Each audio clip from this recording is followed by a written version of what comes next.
ಕೇಂದ್ರ ಸರ್ಕಾರದ ಮಹತ್ವಾಕಾಂಕ್ಷಿ ಯೋಜನೆಯಾದ ಅಗ್ನಿಪಥ್ ಯೋಜನೆ ಮೂಲಕ ಸೇನಾ ಪಡೆಗಳನ್ನು ಸೇರಲು ಬಯಸುವ ಯುವಕ ಯುವತಿಯರಿಗೆ ತರಬೇತಿ ನೀಡುವ ಉದ್ದೇಶದಿಂದ ಶಿರಸಿ ನಗರದಲ್ಲಿ 1 ತಿಂಗಳ ಅವಧಿಯ ಶಿಬಿರ ಅಕ್ಟೋಬರ್ 24ರಿಂದ ಆರಂಭವಾಗಲಿದ್ದು ಆಸಕ್ತರಿಗೆ ಸುವರ್ಣಾವಕಾಶವಾಗಿದೆ. ಭಾರತ ಮಾತೆಯ ರಕ್ಷಣೆಗೆ ಯುವ ಶಕ್ತಿಯನ್ನು ಸಿದ್ಧಪಡಿಸುವ ಉದ್ದೇಶದಿಂದ ಈ ಶಿಬಿರವನ್ನು ಬೆಂಗಳೂರಿನ all uniform training academy, Bharati trust ಮತ್ತು ಸ್ಥಳೀಯ ಮಾಜಿ ಸೈನಿಕರ ತಂಡ ಜಂಟಿಯಾಗಿ ಶಿಬಿರ ಆಯೋಜಿಸಲಿದೆ. ಪ್ರಿಯ ವೀಕ್ಷಕರೇ, ಈ ವಿಡಿಯೋನ ನೋಡೋದಕ್ಕೂ ಮೊದಲು ನಮ್ಮ ಚಾನೆಲ್ ಅನ್ನ ಇನ್ನು ಸಬ್ಸ್ಕ್ರೈಬ್ ಮಾಡ್ಕೊಂಡಿಲ್ಲ ಆದ್ರೆ ತಕ್ಷಣವೇ ಸಬ್ಸ್ಕ್ರೈಬ್ ಮಾಡ್ಕೊಳ್ಳಿ. ಹಾಗೆ ವಿಡಿಯೋ ಇಷ್ಟ ಆಗಿದ್ರೆ ಶೇರ್ ಮಾಡಿ.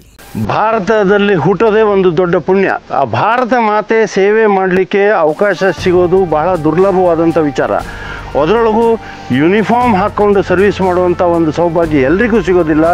ನಾವು ಎಕ್ಸ್-ಸರ್ವಿಸ್ಮೆನ್ ಸಿರ್ಸಿಯವರು ನಮಗೆ ಸಿಕ್ಕಂಥ ಒಂದು ಸೌಭಾಗ್ಯವನ್ನು ನಮ್ಮ ಈಗಿನ ಪೀಳಿಗೆ ಯುವಕರಿಗೂ ಕೊಡಬೇಕು ಅಂತ ಈ ಒಂದು ಕಾರ್ಯಕ್ರಮವನ್ನು ನಾವು ಮಾಡ್ತಾಯಿದ್ದೀವಿ. ತರಬೇತಿ ಶಿಬಿರವನ್ನು ಮಾಡ್ತಾಯಿದ್ದೀವಿ. ಇದು ಕದಂಬರ ಸಾಮ್ರಾಜ್ಯ ಸ್ಥಾಪಿತವಾದಂಥ ನಾಡಿದು. ಈ ನಾಡಿನಲ್ಲಿ ಕ್ಷಾತ್ರ ತೇಜಸ್ಸು ಹೇರಳವಾಗಿದೆ.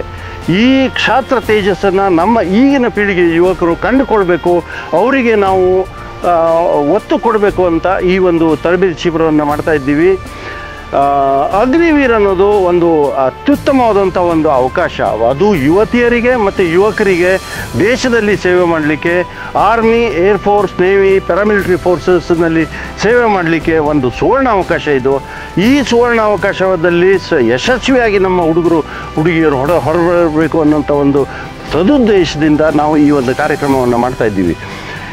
ಈಗ ಈ ಕದಂಬರ ನಾಡು ನಮ್ಮ ಒಂದು ಕದಂಬ ಸಾಮ್ರಾಜ್ಯ, ಕರ್ನಾಟಕದ ಪ್ರಪ್ರಥಮ ಸಾಮ್ರಾಜ್ಯ ಸ್ಥಾಪಿತವಾದಂಥ ನಾಡು ಇದು. ಇಲ್ಲಿ ಪ್ರತಿ ಮನೆಗಳಲ್ಲಿ ಒಂದು ಊರುಗಳಲ್ಲಿ ಯೋಧರು ಇದ್ದಾರೆ.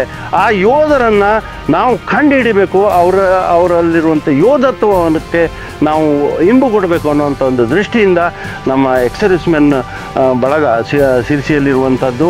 ಮತ್ತು ನಾವು AUT ಅಂತ ಆಲ್ ಯೂನಿಫಾರ್ಮ್ ಟ್ರೈನಿಂಗ್ ಅಕಾಡೆಮಿ ಬೆಂಗಳೂರಿನವರು ನಾವು ಈ ಕಾರ್ಯಕ್ರಮವನ್ನು ಮಾಡ್ತಾಯಿದ್ದೀವಿ. ಅದಕ್ಕೆ ಶ್ರೀಪಾದ್ ಭಟ್ರಿದ್ದಾರೆ, ಶ್ರೀಪಾದ್ ಹೆಗಡೆಯವರಿದ್ದಾರೆ, ಆಮೇಲೆ GV ಹೆಗಡೆಯವರಿದ್ದಾರೆ, ಆಮೇಲೆ ಧೀರನ್ ಅವರಿದ್ದಾರೆ. ಇವರೆಲ್ಲರೂ ನಮ್ಮ ಎಕ್ಸ್-ಸರ್ವಿಸ್ಮೆನ್ ಬಳಗದವರು ಸಾಕಷ್ಟು ಜನರು ಇದ್ದಾರೆ. ನಮ್ಮ ವಿಂಗ್ ಕಮಾಂಡರ್ ಸುದರ್ಶನ್ ಅವರಿದ್ದಾರೆ, ವಿಂಗ್ ಕಮಾಂಡರ್ ನಮ್ಮ ಮುರಾರಿ ಭಟ್ ಅವರಿದ್ದಾರೆ, ಆಮೇಲೆ ಕ್ಯಾಪ್ಟನ್ ಸುಜಯ್ ಹೆಗಡೆ ಅವರಿದ್ದಾರೆ, ರಘುನಂದನ್ ಅವರಿದ್ದಾರೆ ಮೇಜರ್.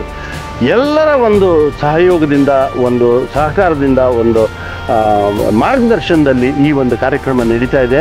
ನಾನು ಮೇಜರ್ ಗಣಪತಿ ಹೆಗಡೆ ಬೆಂಗಳೂರಿನಿಂದ ಬಂದಿದ್ದೀನಿ. ಮೇಜರ್ ಮೆಹರೋತ್ರ ಅವರು ಬರ್ತಾರೆ ಸದ್ಯದಲ್ಲೇ. ಅಲ್ಲಿಂದ ಬೆಂಗಳೂರಿಂದ ಒಂದು ನುರಿತ ತರಬೇತುದಾರರು ಕೂಡ ಸಿರ್ಸಿಗೆ ಬರ್ತಾ ಇದ್ದಾರೆ.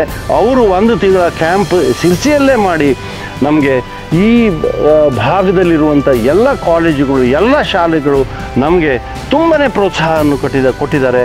ಆಮೇಲೆ ಸಿರ್ಸಿ ಮತ್ತು ಆಸುಪಾಸಿನ ಒಂದು ಯಶಸ್ವಿ ಉದ್ಯಮಿದಾರರೇನಿದ್ದಾರೆ ನಮಗೆ ಕರೆದು, ನೀವೊಂದು ಒಳ್ಳೆ ಕೆಲಸ ಮಾಡ್ತಾಯಿದ್ದೀರಿ, ದೇಶ ಕಟ್ಟುವಂಥ ಕೆಲಸ ಮಾಡ್ತಾಯಿದ್ದೀರಿ, ಇದಕ್ಕೆ ನಮ್ಮದು ಸಾಥಿದೆ, ನಮ್ಮದು ಬೆಂಬಲ ಇದೆ ಅಂಥೇಳಿ ಕರೆದು ನಮಗೆ ಅವರು ತನು ಮನ ಧನದಿಂದ ಸಹಾಯ ಮಾಡ್ತಾಯಿದ್ದಾರೆ. ಹೀಗಾಗಿ ನಾವು ಒಂದು ಕ್ವಾಲಿಟಿ ಟ್ರೈನಿಂಗ್ ಕೊಡಬೇಕು, ಹುಡುಗರಲ್ಲಿ ಒಂದು ಸ್ಫೂರ್ತಿ ತುಂಬಬೇಕು, ಹುಡುಗರಲ್ಲಿ ಒಂದು ಸ್ಕಿಲ್ ತುಂಬಬೇಕು, ಕೌಶಲ್ಯವನ್ನು ತುಂಬಬೇಕು. ಅವರು ತಮ್ಮ ಕಾಲ ಆಧಾರದ ಮೇಲೆ ತಮ್ಮ ಸ್ವ ಪ್ರಯತ್ನದಿಂದ, ಇಚ್ಛೆಯಿಂದ ಮುಂದೆ ಬಂದು ಅವರು ಈ ಕಾರ್ಯಕ್ರಮದ ಈ ಒಂದು ತರಬೇತಿ ಶಿಬಿರದ ಒಂದು ಲಾಭ ತಗೋಬೇಕು ಅಂತ ನಾವು ಬಯಸ್ತಾ ಇದ್ದೀವಿ. ಅದಕ್ಕೆ ನಮ್ಮ ಎಕ್ಸ್-ಸರ್ವಿಸ್ಮೆನ್ ಸಿರ್ಸಿಯವರು ಇದ್ದಾರೆ, ತರಬೇತುದಾರರು, ಬೆಂಗಳೂರಿನಲ್ಲೂ ತರಬೇತುದಾರರು ಬರ್ತಾ ಇದ್ದಾರೆ. ಈ ಎಲ್ಲರ ಸಹಯೋಗದಿಂದ ಇದೊಂದು ಕೆಲಸ ನಡೀತಾ ಇದೆ. ಇಲ್ಲಿರುವಂಥ ಕಾಲೇಜುಗಳು, ಇಲ್ಲಿರುವಂಥ ಕಾಲೇಜಿನ ಪ್ರೊಫೆಸರ್ಗಳು, ಪ್ರಿನ್ಸಿಪಲ್ಗಳು ನಮಗೆ ತುಂಬಾ ಸಹಕಾರವನ್ನು ಕೊಡ್ತಾ ಇದ್ದಾರೆ. ನಾವು ಅವರೆಲ್ಲರಿಗೂ ನಾವು AUT ಪರವಾಗಿ, ಆಲ್ ಯೂನಿಫಾರ್ಮ್ ಟ್ರೈನಿಂಗ್ ಅಕಾಡೆಮಿ ಬೆಂಗಳೂರಿನ ಪರವಾಗಿ ನಾವು ಧನ್ಯವಾದಗಳನ್ನು ಹೇಳ್ತಾ ಇದ್ದೀವಿ. ಇಷ್ಟಲ್ಲದೆ ಇನ್ನೊಂದು ವಿಚಾರ ನಿಮ್ಗೆ ಹೇಳಬೇಕು. ಭಾರತಿ ಟ್ರಸ್ಟ್ ಗುಜರಾತ್ನಲ್ಲಿದೆ. ಗುಜರಾತ್ನವರು ನಮಗೆ ನೀವು ಮುಂದೆ ಹೋಗಿ ಈ ನಿಮ್ಮ ಒಂದು ಭಾಗದಲ್ಲಿ ಇದೊಂದು ಒಳ್ಳೆಯ ಕೆಲಸ ಮಾಡಿ ಅಂತ ಈ ವರ್ಷ ಭಾರತದ ಒಂದು 3 ಒಂದು ಶ್ರೇಯ ವಾಕ್ಯಗಳಿದ್ದಾವೆ, ಒಂದು ಫೋಕಸ್ ಏರಿಯಾಸ್ ಇದ್ದಾವೆ. ಅದು ಏನಂದರೆ ನಿಮ್ಮೂರ ದೇವಾಲಯ, ನಿಮ್ಮೂರ ವಿದ್ಯಾಲಯ, ನಿಮ್ಮೂರ ಪರಿಸರ ಸಂರಕ್ಷಣೆ, ಇದರ 3 ಒಂದು ಆಧಾರದ ಮೇಲೆ ನೀವು ಕೆಲಸ ಮಾಡಿ. ಅಷ್ಟೇ ಅಲ್ಲ, ಇನ್ನೊಂದು 4ನೇದು ಈಗ 2026ರಿಂದ ನಾವು ಶುರು ಮಾಡೋರಿದ್ದೀವಿ, go back to your village ಅಂತ. ಯಾರ್ಯಾರು ಹೊರಗಡೆ ಹೋಗಿ ಯಶಸ್ವಿಯಾಗಿದ್ದಾರೆ, ಬೆಂಗಳೂರಿನಲ್ಲಿರ್ಬೋದು ಅಥವಾ ದೇಶ ವಿದೇಶಗಳಲ್ಲಿರ್ಬೋದು, ಅವರಿಗೆ go back to your village and contribute to your village ಅನ್ನುವಂಥ ಒಂದು ಧ್ಯೇಯವಾಕ್ಯದಿಂದ ನಾವು ಭಾರತಿ ಟ್ರಸ್ಟ್ ಇದಕ್ಕೆ ಬೆಂಬಲ ಕೊಡ್ತಾ ಇದೆ. ಅದಕ್ಕೆ ಬೆಂಗಳೂರಿನಲ್ಲಿ ನೆಲೆಸಿರುವಂಥ ಅಥವಾ ದೇಶ ವಿದೇಶದಲ್ಲಿ ನೆಲೆಸಿರುವಂಥ ಈ ಭಾಗದ ಒಂದು ಯಶಸ್ವಿ, ಅವರು ಬಿಸ್ನೆಸ್ನೊಳಗೆ ಯಶಸ್ವಿ ಆಗಿರ್ಬೋದು ಅಥವಾ ಒಂದು ನೌಕರಿಯೊಳಗೆ ಅಥವಾ ಪ್ರೊಫೆಷನ್ನಲ್ಲಿ ಯಶಸ್ವಿ ಆಗಿರ್ಬೋದು, ಅವರಿಗೆ go back to your village, ನಿಮ್ಮ ಊರು, ನಿಮ್ಮ ದೇವಾಲಯ, ನಿಮ್ಮ ವಿದ್ಯಾಲಯವನ್ನು ಗಟ್ಟಿಗೊಳಿಸಿ ಅನ್ನುವಂಥ ಒಂದು ವಿಚಾರದಲ್ಲಿ ನಾವು ಹೊರಟಿದ್ದೀವಿ. ಅದರ ಪ್ರಥಮ ಹೆಜ್ಜೆಯಾಗಿ ಇದು ನಮ್ಮ ಅಗ್ನಿವೀರ್ ತರಬೇತಿ ನಾವು ಈಗ ಶುರು ಮಾಡಿದ್ದೀವಿ. ಸಿರ್ಸಿಯಲ್ಲಿ 27ನೇ ತಾರೀಕು ಬಹಳ ಮಹತ್ವದ ದಿವಸ. ಆ 27ನೇ ತಾರೀಕು ಎಷ್ಟು ಮಹತ್ವದ ದಿವಸ ಅಂದರೆ ನಿಮಗೆಲ್ಲರಿಗೂ ಖುಷಿ ಆಗುತ್ತೆ. ಜಮ್ಮು ಮತ್ತು ಕಾಶ್ಮೀರ ಭಾರತದಲ್ಲಿ ವಿಲಯನ ಆಗಿ ಸಿಗ್ನೇಚರ್ ಆಗಿ ಪ್ರಪ್ರಥಮ ಬಟಾಲಿಯನ್ನು ಅಲ್ಲಿ ಹೋಗಿ ಜಮ್ಮು ಕಾಶ್ಮೀರವನ್ನು ವಶಪಡಿಸಿಕೊಂಡಿರುವಂಥ ದಿವಸ 27 ಅಕ್ಟೋಬರ್ 1948. ಆ ದಿವಸ ಇನ್ಫೆಂಟ್ರಿ ಡೇ ಅಂತಲೂ ಕೂಡ ನಾವು ಆಚರಣೆ ಮಾಡ್ತೀವಿ ಇಡೀ ದೇಶದ ತುಂಬ. ಯಾಕೆಂದರೆ ಫಸ್ಟ್ ಇನ್ಫೆಂಟ್ರಿ ಬಟಾಲಿಯನ್ ಅಲ್ಲಿ ಹೋಗಿ ಫಸ್ಟ್ ಸಿಖ್ ಬಟಾಲಿಯನ್ ಶ್ರೀನಗರ ಏರ್ಪೋರ್ಟನ್ನು ವಶಪಡಿಸಿಕೊಂಡಂಥ ದಿವಸ ಇದು. ಬಹಳ ಪುಣ್ಯದ ದಿವಸ ಇದೊಂದು ಒಳ್ಳೆಯ ಪುಣ್ಯ ಕಾರ್ಯ ನಡೀತಾ ಇದೆ. ಈ ಸಿರ್ಸಿಯ ಯುವಕರು, ಸಿರ್ಸಿಯ ಪಾಲಕರು ಎಲ್ಲರೂ ಇದಕ್ಕೆ ಸಾಥ್ ಕೊಡಿ, ನಮ್ಮೆಲ್ಲರ ಜೊತೆಗೆ ಕೈ ಜೋಡಿಸಿ. ನಾವು ಅವಶ್ಯವಾಗಿ ನಿಮ್ಮ ಮಕ್ಕಳು ನಿಮಗೆ ಹೆಮ್ಮೆ ತರುವಂಥ ಕೆಲಸದಲ್ಲಿ ಮುನ್ನುಗ್ತಾರೆ. ಅದಕ್ಕೆ ಒಂದು ಒಳ್ಳೆಯ ತರಬೇತಿಯನ್ನು ನಾವು ಕೊಡ್ತೀವಿ ಅಂತ ಹೇಳ್ತಾ ನನ್ನ ಮಾತನ್ನು ಮುಗಿಸ್ತೀನಿ. ಜೈ ಹಿಂದ್, ವಂದೇ ಮಾತರಂ. ಜಿ.ವಿ. ಹೆಗ್ಡೆ ಮಾಜಿ ಸೈನಿಕರು, ನೀವು ಯಾಕೆ ಈ ಒಂದು ಅಗ್ನಿವೀರ್ ತರಬೇತಿಯಲ್ಲಿ ಇಷ್ಟು ಒಂದು ಉತ್ಸಾಹದಿಂದ ಇಷ್ಟೊಂದು ಕಾರ್ಯಕ್ರಮದಲ್ಲಿ ಭಾಗವಹಿಸ್ತಾ ಇದ್ದೀವಿ ಅಂತ ನಾನು ಕೇಳಲಿಕ್ಕೆ ಬಯಸ್ತೀನಿ. ನಮಸ್ಕಾರ, ನನ್ನ ಹೆಸರು ಗಜಾನನ ಹೆಗಡೆ ಅಂತ. ನಾನೊಬ್ಬ ಮಾಜಿ ಸೈನಿಕ.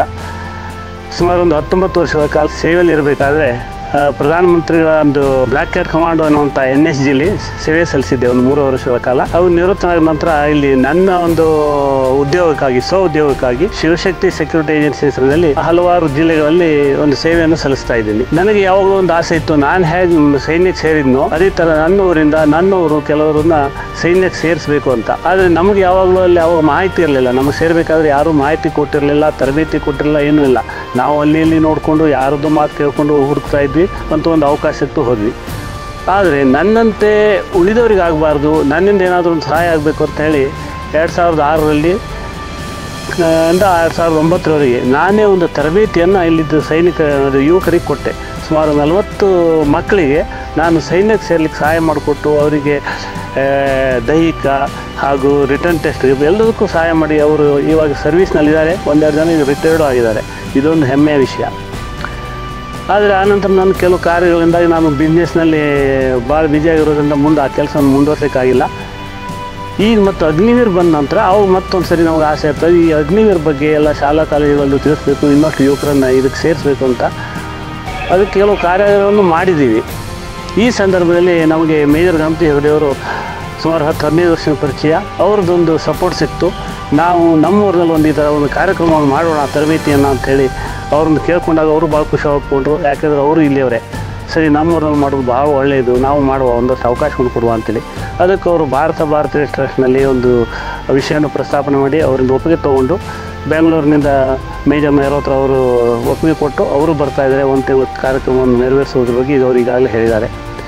ಈ ಒಂದು ಇದಕ್ಕೆ ಸುಮ್ಮನೆ ನಡೆಸೋಕ್ಕಾಗಲ್ಲ, ಭಾಳಷ್ಟು ಧನ ಸಹಾಯಗಳು ಬೇಕು, ಖರ್ಚು ಇರುತ್ತೆ. ಕೆಲವು ಮಕ್ಕಳಿಗೆ ಪೂರ ದುಡ್ಡು ಕೊಡಲಿಕ್ಕಾಗಲ್ಲ, ಬಡವರು ಇರ್ತಾರೆ. ಆ ಒಂದು ಕಾಲಕ್ಕೆ ಆ ಒಂದು ವಿಷಯಕ್ಕಾಗಿ ಇಲ್ಲಿಯ ಲೋಕಲ್ ದಾನಿಗಳು, ಕೊಡುಗೆ ದಾನಿಗಳು, ಉದ್ಯಮಿಗಳು ಎಲ್ಲರೂ ಕೈ ಜೋಡಿಸ್ತಾ ಇದ್ದಾರೆ.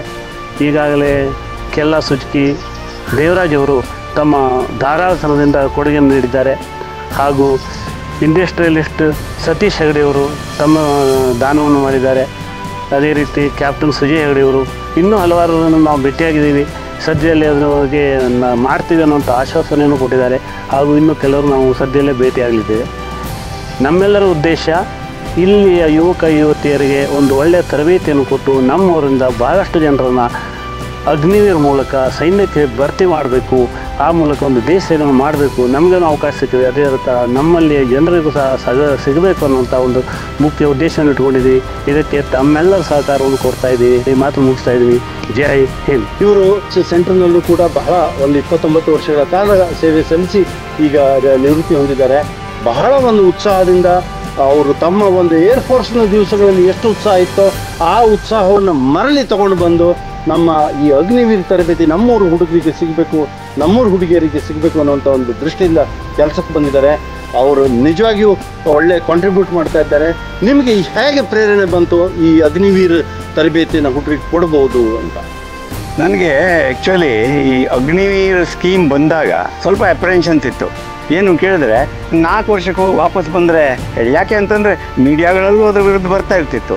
ಆದರೆ ನಾನು ಕೂತು ಯೋಚನೆ ಮಾಡಿದೆ, 17ರಿಂದ 21 ವರ್ಷದ ವಯಸ್ಸಿನಲ್ಲಿ ನಮ್ಮ ಯುವಕರು ಏನು ಮಾಡ್ತಾರೆ? ಸಾಧಾರಣವಾಗಿ ಕಾಲೇಜಿಗೆ ಹೋಗ್ತಾರೆ, BA BSc ಅಥವಾ ಇದು ಯಾವುದೋ ಡಿಗ್ರಿ ಮಾಡ್ಕೊಂಡಿರ್ತಾರೆ.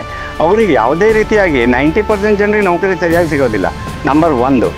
ನಂಬರ್ 2, ಆ ಸಮಯ ನೋಡಿ, ಆ ಟೀನ್ ಏಜ್ ಇದೆಯಲ್ಲ, ಆವಾಗ ಮನುಷ್ಯನ ಹಾಳು ಆಗ್ಬೋದು, ಸಕ್ಸಸ್ಸು ಆಗ್ಬೋದು. ಆದರೆ ಹೆಚ್ಚಿನದಾಗಿ ಮನುಷ್ಯರು ಸಮಯವನ್ನು ವ್ಯರ್ಥ ಮಾಡ್ತಾ ಇದ್ದಾರೆ. ಇವತ್ತು ಸೋಷಿಯಲ್ ಮೀಡಿಯಾಗಳು ಬಂದುಬಿಟ್ಟು ಅವರು ರಿಯಲ್ ಲೈಫನ್ನೇ ನೋಡ್ತಾ ಹೋಗ್ಬಿಟ್ಟು ರಿಯಲ್ ಲೈಫನ್ನು ಮರ್ತಾ ಇರ್ತಾರೆ. ಈ ಯುವಕರಿಗೆ ನನ್ನಿಂದಾದರೂ ಏನಾದರೂ ಆಗಬೇಕು ಅಂತ ಇದ್ದರೆ ಈ ಅಗ್ನಿವೀರ್ ಸ್ಕೀಮಲ್ಲಿ ಕೂಟಿದ್ರೆ, ಅಗ್ನಿವೀರ ಬಗ್ಗೆ ನಾನು ಸ್ಟಡಿ ಮಾಡಿದೆ. ಅಗ್ನಿವೀರ ಸ್ಟಡಿ ಮಾಡಿದ್ರೆ ನಮ್ಗೇನು ಅನಿಸ್ತು ಕೇಳಿದ್ರೆ, ಮೊದಲು ಅನಿಸ್ತಿತ್ತು ದಕ್ಷಿಣ ಭಾರತದಲ್ಲಿ ದೇಶಭಕ್ತರು ಇಲ್ಲ ಅಂತೇಳಿ. ಯಾಕೆ ಕೇಳಿದ್ರೆ ಸಾಧಾರಣವಾಗಿ ಎಲ್ಲ ಆಕ್ರಮಗಳು ಉತ್ತರ ಭಾರತದಲ್ಲೇ ಆಗಿದೆ. ಪೂರ್ಣರಿರಲಿ, ಮೊಘಲರಿರಲಿ. ಆದ್ದರಿಂದ ಅವರಿಗೆ ದೇಶಭಕ್ತಿ ಜಾಸ್ತಿ, ನಮ್ಮಲ್ಲಿಲ್ಲ ಅಂತೇಳಿ ಮೇಜರ್ ಗಣಪತಿ ಹೆಗಡೆಯವರು ಬಂದು ನನ್ನ ಹಿಡಿದು ಈ ಕದಂಬ ಸಾಮ್ರಾಜ್ಯ ಇಲ್ಲಿ ಸ್ಟಾರ್ಟ್ ಆದಾಗ ಇಲ್ಲಿ ಕರ್ನಾಟಕದಲ್ಲಿ ಹುಟ್ಟಿದ್ದೆ ಇಲ್ಲಿಯ ಸೈನಿಕರಿಂದ, ಲೋಕಲ್ ಜನರಿಂದ ಅಂದಾಗ ನನಗೂ ಅನ್ನಿಸ್ತು ನಾನು ಎಲ್ಲೋ ತಪ್ಪು ಯೋಚನೆ ಮಾಡ್ತಿದ್ದೇನೆ. ನಮ್ಮಲ್ಲೂ ಕ್ಷಾತ್ರ ತೇಜ ಇದೆ, ಅದಕ್ಕೆ ಜೊತೆ ಕೈಗೂಡಿಸ್ಬೇಕು ಅಂತೇಳಿ ಯೋಚನೆ ಮಾಡಿಕೊಂಡು ಇವರ ಜೊತೆ ಕೈಗೂಡಿಸ್ಕೊಂಡು ನಮ್ಮ ಊರಿನ ಯುವಕ ಯುವತಿಯರಿಗೆ ಉತ್ತಮ ಸೈನ್ಯ ತರಬೇತಿ ಅಷ್ಟೇ ಅಲ್ಲ, ಮುಂದೆ ಇಂಡಸ್ಟ್ರಿ ಏನು ನಡೀತಾ ಇದೆಯಲ್ಲ ಅದಕ್ಕೆಲ್ಲ ತಯಾರಾಗಿ ಬರ್ತಾರೆ. ಅವರಿಗೆಲ್ಲ ಉದ್ಯೋಗ ಅವಕಾಶನೂ ಸಿಕ್ಕುತ್ತೆ. ದೇಶಭಕ್ತಿಯ ಜೊತೆ ಅವರೊಂದು ವೆಲ್ ಡಿಸಿಪ್ಲಿನ್ಡ್ ಯಂಗ್ 24 ವರ್ಷದಲ್ಲಿ 24 ಲಕ್ಷ ತಗೊಂಡು ಬಂದ್ಕೊಂಡು ಸ್ವಂತ ಉದ್ಯೋಗನ ಪ್ರಾರಂಭ ಮಾಡುವಂಥ ಅವಕಾಶ ಇದೆ ಅಂತೇಳಿ ಮೇಜರ್ ಗಣಪತಿ ಹೆಗಡೆಯವರು ಹೇಳಿದಾಗ ನನಗನ್ನಿಸ್ತು, ನಂದು 67 ವರ್ಷ ಅಲ್ಲ, ಅಲ್ಲಿಂದ 10 ವರ್ಷ ಕಡಿಮೆ ಆಗಿದೆ, 57 ವರ್ಷ ಆಗಿದೆ, ನಾನು ಇದ್ರ ಜೊತೆ ಕೈ ಜೋಡಿಸ್ತೇನೆ ಅಂತ ಹೇಳ್ಕೊಂಡು ನಾನು ಇದ್ರ ಜೊತೆ ಕೇಳಿದ್ದೇನೆ. ಥ್ಯಾಂಕ್ ಯು, ನೀವು ನಮ್ಮನ್ನು ಅವಕಾಶ ಕೊಟ್ಟಿದ್ದೀರಿ ನನ್ನ ಅಭಿಪ್ರಾಯ ಹೇಳಲಿಕ್ಕೆ. Thank you. ಜೈ ಹಿಂದ್. ಸೇನೆ ಸೇರುವ ಕನಸುಳ್ಳ ಅದೆಷ್ಟೋ ಯುವಕರ ಕನಸು ಆರಂಭದಲ್ಲೇ ಕಮರುವುದು ಹೆಚ್ಚು. ಅದೇ ಕಾರಣಕ್ಕಾಗಿ ಕೇಂದ್ರ ಸರ್ಕಾರ ಹೊಸದಾಗಿ ಜಾರಿಗೊಳಿಸಿದ ಯೋಜನೆ ದೇವೆಯ ಮನಸ್ಸುಳ್ಳ ವೀರರಿಗೆ ಅವಕಾಶ ಕಲ್ಪಿಸಿದೆ. ಆದರೆ ಮಾಹಿತಿ ಕೊರತೆ, ಸಿದ್ಧತೆಯಲ್ಲಿನ ತಪ್ಪಿನಿಂದಾಗಿ ಅಗ್ನಿಪಥ್ ಯೋಜನೆ ಯುವಕರ ಕೈ ತಪ್ಪುತ್ತಿದೆ. ಇದನ್ನರಿತ ನಿವೃತ್ತ ಸೈನಿಕರು ತರಬೇತಿ ನೀಡುವ ಮೂಲಕ ಯೋಜನೆಯ ಯಶಸ್ಸಿಗೆ ಮುಂದಾಗಿದ್ದಾರೆ. ವೀಕ್ಷಕ ಮಹಾಪ್ರಭುಗಳೇ, ನಮ್ಮ ಚಾನಲ್ ಅನ್ನು ಸಬ್ಸ್ಕ್ರೈಬ್ ಮಾಡಿ, ಶೇರ್ ಮಾಡಿ, ಪ್ರೋತ್ಸಾಹಿಸಿ.